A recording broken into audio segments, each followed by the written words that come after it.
नमस्कार। आज हम एक ऐसे टॉपिक पर बात कर रहे हैं जिसने हाल में काफ़ी सुर्खियां बटोरी हैं। रूस और तालिबान के बीच ये जो रिश्ते तेजी से बदल रहे हैं। हाँ बिल्कुल। हमारे पास कुछ जानकारी हैं, कुछ रिपोर्ट्स हैं।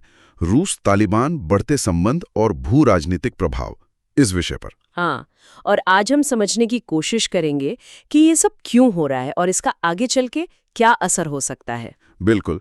और इसमें जो सबसे अहम मोड़ आया वो था जुलाई 2025 में। हाँ, क्या हुआ था? जब रूस ने तालिबान सरकार को ऑफिशियली मान्यता दे दी और वो ऐसा करने वाला पहला देश बन गया। ये अपने आप में बहुत बड़ी बात है। पहला देश। हाँ। अच्छा, ये सिर्फ एक फॉर्मल घोषणा तो नहीं लगती। रिपोर्ट्स बताती हैं कि रूस ने इसके पीछे स्थिरता, सुरक्षा, आर्थिक संबंधों की बात की है। हाँ, तर्क तो यही दिए गए हैं।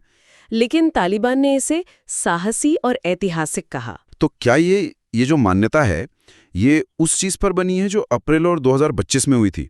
मेरा मतलब है जब रूस की सुप्रीम कोर्ट ने तालिबान को आतंकी सूची से हटा दिया था। उनसे सीधे बात कर सकता है, व्यापार कर सकता है, निवेश कर सकता है। मतलब बातचीत और ट्रेड के दरवाजे खुल गए। हाँ, एक तरह से अफगानिस्तान में रूस के लिए एक्टिव होने का ये एक बड़ा मौका बन गया। तो जैसे ही ये कानूनी रास्ता खुला, फौरन आर्थिक बातें शुरू हो गईं। जिक्र है कि अफगानिस्तान अब ईरान के बजाय रूस से सस्ता गेहूं, चावल, तेल ले रहा है। हाँ, और ये एक बड़ा बदलाव है, खासकर अफगानिस्तान के लोगों के लिए जहाँ खाने पीने की चीजों की काफी किल्लत रहती है। पर बात यहीं नहीं रुकी। रिपोर्ट्स के मुताबिक आगे चलकर एनर्जी, मिनरल्स, एग्रीकल्चर, इन सब में भी बड़ी पार्टनरशिप हो सकती है। अच्छा। इसका एक इशारा तब भी मिला जब Saint Petersburg International Economic Forum हुआ था। उसमें तालिबान का डेलीगेशन भी गया था। हाँ, मैंने पढ़ा था उसके बारे में।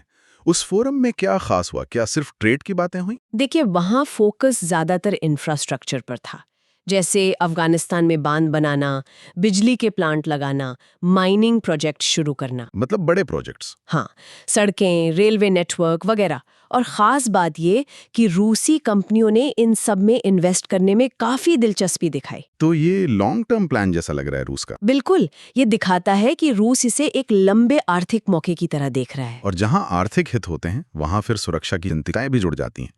उस मोर्चे पे क्या चल रहा है? खासकर ये ISSK वगैरह का जो खतरा है। हाँ, वो एक बहुत जरूरी पहलू है। दोनों साइड, मतलब रूस और तालिबान, ISS के जैसे जो कॉमन खतरे हैं उनके खिलाफ इंटेलिजेंस शेयरिंग और कोऑर्डिनेशन बढ़ाने पर सहमत हुए हैं। अच्छा। तालिबान ने रूस को ये भरोसा भी दिया है कि अफगानिस्तान की जमीन का इस्तेमाल किसी पड़ोसी देश के खिलाफ नहीं होने दिया जाएगा, खासकर सेंट्रल एशिया के देशों के खिलाफ।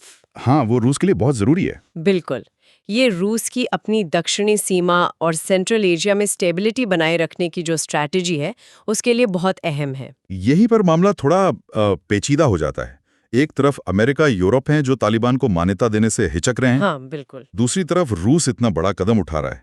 दुनिया भर में इसका क्या असर दिख रहा है? ये निश्चित तौर पर एक नई जियोपॉलिटिकल सिचुएशन बना रहा है। रूस का ये कदम वेस्टर्न देशों के रुख से एकदम अलग है। चीन तो पहले से ही तालिबान के साथ प्रैक्टिकल रिश्ते बनाए हुए हैं। अब रूस के खुलकर सामने आने से इस रीजन में चीन रूस की जो धुरी है वो शायद और मजबूत हो सकती है। मतलब वेस्टर्न प्रभाव को बैलेंस करने की कोशिश। हाँ, एक तरह से कह सकते हैं। और भारत के लिए इसके क्या मायने हैं? रिपोर्ट्स इसे भारत के लिए एक स्ट्रेटेजिक चैलेंज बता रहे हैं। हाँ, देखिए, भारत के रूस के साथ पारंपरिक तौर पर अच्छे रिश्ते रहे हैं, लेकिन रूस का तालिबान को इस तरह से सपोर्ट करना ये भारत के लिए चिंता की बात हो सकती है। क्यों? खासकर अफगानिस्तान में भारत के अपने हितों और रीजनल सिक्योरिटी को लेकर। और एक और दिलचस्प बात यह है कि तालिबान के रूस से सीधे रिश्ते बनने से शायद पाकिस्तान का असर कुछ कम हो रहा है। अच्छा, वो कैसे? पहले तालिबान बाहरी दुनिया से जुड़ने के लिए काफी हद तक पाकिस्तान पर निर्भर था। अब रूस के साथ सीधे चैनल खुलने से वो निर्भरता कम हो सकती है। समझ गया। तो कुल मिलाकर ऐसा लग रहा है कि रूस धीरे धीरे लेकिन मजबूती से तालिबान शासन का एक अहम इंटरनेशनल सपोर्टर बन रहा है। हाँ बिल्कुल। और ये मान्यता, ये आर्थिक और सुरक्षा समझौते, ये सब शायद तालिबान को इंटरनेशनल आइसोलेशन से, मतलब उस अकेलेपन से बाहर निकालने में एक बड़ा कदम हो सकते हैं। निश्चित रूप से। और ये जो कुछ भी हो रहा है ये न सिर्फ अफगानिस्तान के भविष्य पर बल्कि पूरे दक्षिण और मध्य एशिया के रीजनल पॉलिटिक्स पर बहुत गहरा और लंबा असर डालने वाला है। तो यहाँ अपने श्रोताओं के लिए एक सवाल छोड़ जाते हैं सोचने को।